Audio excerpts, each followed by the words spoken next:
Critical analysis. Flaws in discipline and the perils of performative purity. Patriot Front's approach warrants rigorous scrutiny for its paradoxical blend of internal strengths and external sabotage, where disciplined execution masks a fundamentally misaligned strategy that not only stalls progress but actively corrodes white advocacy's viability. Strengths abound in their operational framework. A dress code of khakis and masks ensures visual uniformity, preventing the sloppy individualism plaguing groups like the Proud Boys, while quotas enforce consistent propaganda output, generating $15,000 to $30,000 monthly in a self-sustaining pyramid model. Marches exhibit precision, unison steps, shield walls for de-escalation, and Rousseau's solo orations limited to potent soundbites, contrasting the disorganized brawls of biker gangs or militias. This congruence, refined over 8 years, includes low-risk tactics like banner drops and overpass hangs.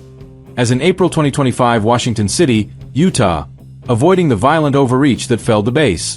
Masks, derided as cowardly, pragmatically shield identities amid doxings, 130+ exposed since 2019. Enabling dual lives and a collective mystique that deters casual scrutiny. The Tennessee compound bolsters loyalty through shared rituals, fostering multi-generational zeal without the infighting of decentralized outfits. Yet, these virtues unravel under critical examination, revealing a performative purity that invites ridicule and regression. The Fed stigma, amplified by U-Haul optics and staged flower tributes, transforms intimidation into comedy, with 2025 ex-posts equating them to QAnon cosplay. Militia drills, calisthenics in woods, alienate recruits wary of geeks yelling orders, while sticker pressure risks littering fines without cultural sway, as in McGee. Rousseau's singular leadership, a bulwark against factionalism, stifles innovation, locking the group into accelerationism that assumes collapse without engineering it. Absent political footholds, their 80% propaganda share saturates without persuading, contrasting the NRA's $400 million lobbying arsenal. Legal drains, like the Boston payout, compound financial weakness, while infiltration erodes trust, expelling suspects and capping growth. In critiquing this, Patriot Front exemplifies how fringe tactics, cohesive yet insular, fail America's media ecosystem, where virality favors memes over manifestos. Demographic pressures, with whites potentially a minority by 2045, demand adaptive advocacy, not marches that mock the cause. Their model, while resilient, regresses white supremacist legitimacy by embodying a joke, deterring allies and ensuring ideological echo chambers remain sealed, a critical failure in an era requiring broad coalitions to alter trajectories. Options. Pathways to pivot and preserve demographic primacy. White supremacist formations, confronting Patriot Front's blueprint of disciplined stagnation, must pursue multifaceted pivots to harness their strengths while jettisoning performative pitfalls, forging pathways to influence America's potential minority white future by 2045. Retaining core assets, uniforms for branding, Rousseau's articulate messaging, and quota-driven discipline, groups could bifurcate operations. Sustaining masked marches for base motivation while deploying unmasked contingents into mainstream arenas. Community integration offers immediate leverage. Join charities like Disaster Relief, expanding 2024 hurricane efforts into ongoing food drives or youth mentorships, humanizing advocates and countering Fed memes through tangible goodwill, akin to how the Sierra Club blends activism with environmental aid. Public parades provide low-barrier optics. Embed in St. Patrick's Day or Thanksgiving processions, distributing candy with subtle heritage pamphlets, mirroring DSA's festive floats that normalize radicalism.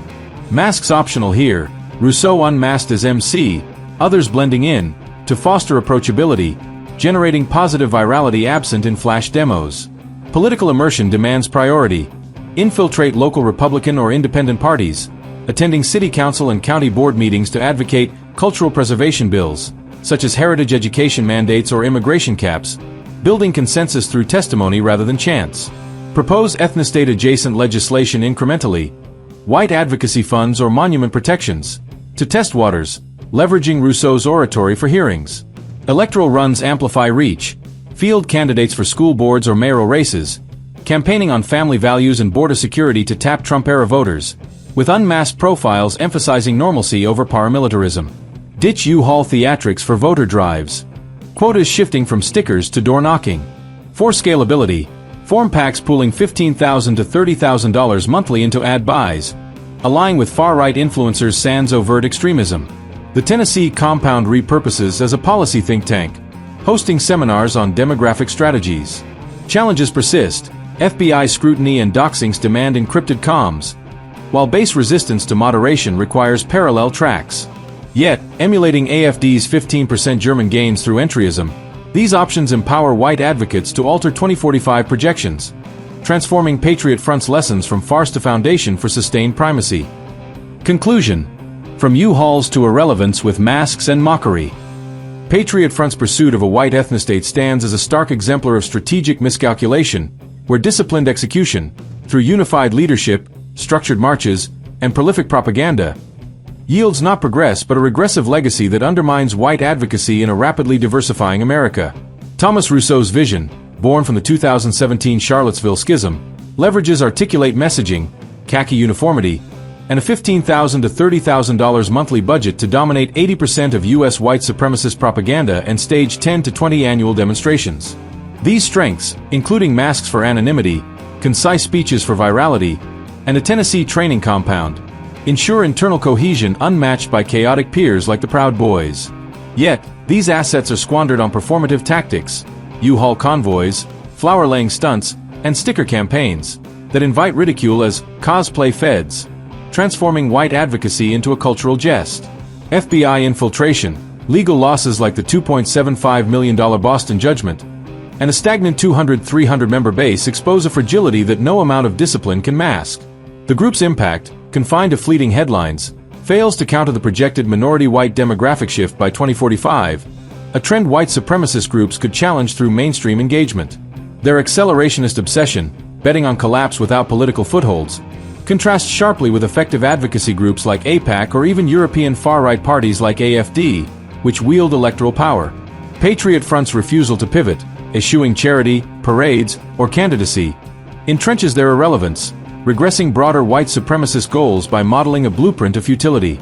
Their marches, while precise, and propaganda, while pervasive, lack the substance to mobilize millions or influence policy, leaving them a cautionary tale in a media-saturated society that amplifies mockery over manifestos. Strategic options exist to salvage white advocacy from Patriot Front's missteps. By maintaining their disciplined core, uniforms, Rousseau's oratory, and quota-driven zeal, while embracing mainstream tactics, groups could reshape the demographic trajectory. Joining public parades, launching charities, and running candidates for local offices offer pathways to legitimacy, tapping into conservative anxieties without the Fed stigma. Legislative proposals, even symbolic, could spark debate, while PACs and voter drives amplify reach. These pivots, though fraught with challenges like surveillance and base resistance, draw on Patriot Front's organizational strengths to forge a viable movement. White advocacy groups must heed this lesson.